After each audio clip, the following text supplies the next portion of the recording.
Fête de Pâques approche, les repas en famille, les retrouvailles avec tes parents, tes beaux-parents, les frères, les sœurs. Et pourtant, au lieu de te réjouir, tu sens une boule au ventre. Dans ces vidéos, je vais t'expliquer pourquoi tu ressens cette fatigue et cette tension. Mais surtout, je vais te donner les clés pour savoir comment éviter de finir ce week-end totalement vidé. Si toi, ces réunions de famille vident ton énergie, réserve ton bilan gratuit avec moi. On verra comment protéger ton énergie. Le lien est dans la description. Pourquoi est-ce que c'est si épuisant? Parce que quand tu franchis les seuils de la maison familiale, tu ne vas pas juste manger un gigot d'agneau. Tu entres dans un champ de mines émotionnelles et ton passé qui remonte. Ton cerveau n'oublie. Dès que tu attends les voix de ta mère ou rire de ton beau-père, tes vieux dossiers des blessures se réouvrent. Ce sont des émotions mal digérées. C'est cette comparaison constante. Tu as vu ta cousine, elle a tellement bien réussi dans la vie. Ce sont tes leçons de morale, ce que tu aurais dû faire. Si tu m'avais écouté, tu ne seras pas là. Et cette phrase terrible qui clôture tout. Enfin, moi, je t'avais prévenu. Tu te souviens de cette remarque de ta belle-mère il y a 2 ans sur ta façon d'élever de tes enfants, ou de cette reproche de ton père sur tes choix de vie ou de ton partenaire?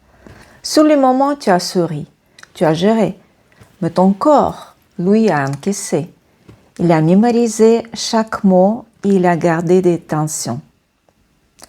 Et toi, qu'est-ce que c'était vide de ton énergie pendant les repas de famille?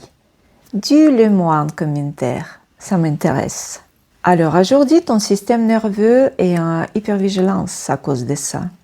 Tu dépenses une énergie folle à maintenir ton masque social pour ne pas exploser. C'est ça qui t'évite. Ce contrôle permanent face à des jugements déguisés en conseils. À table, il n'y a pas seulement les invités. Il y a aussi tous les fantômes du passé, les disputes jamais réglées, les jalousies entre les frères et les sœurs, les secrets qu'on fait semblant d'ignorer. Tu es fatigué aussi parce que tu portes le poids de ce que tu ne dis pas. Tu joues un rôle. Tu redeviens la petite fille ou la belle fille parfaite, alors que tu as changé, tu as grandi. Ce décalage entre ce que tu es aujourd'hui et l'image que ta famille a de toi crée un court-circuit énergétique. Ton corps crie stop, mais ta tête dit fais un effort, c'est ta famille. C'est ce combat interne qui te laisse sur les rotules le dimanche soir. Comment éviter l'épuisement? Le kit de survie.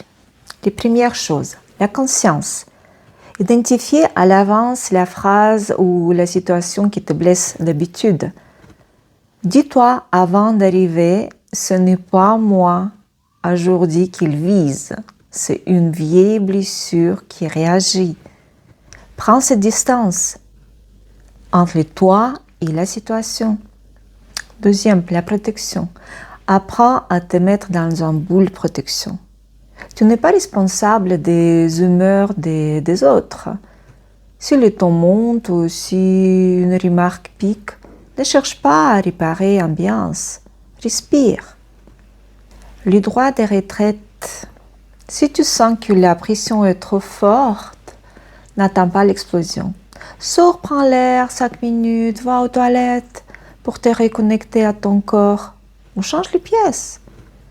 Troisième chose, tu as le droit d'émettre tes limites. Protège ton énergie. Ce n'est pas être égoïste, c'est être respectueuse envers toi-même pour pouvoir rester présent sans t'effondrer. Ne laisse pas les faits devenir une source de burn-out émotionnel. Tu mérites de vivre ce moment avec légèreté ou un mois avec sérénité.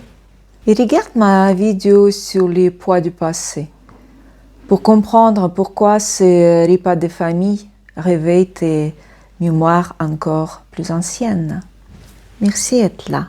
Prends soin de toi.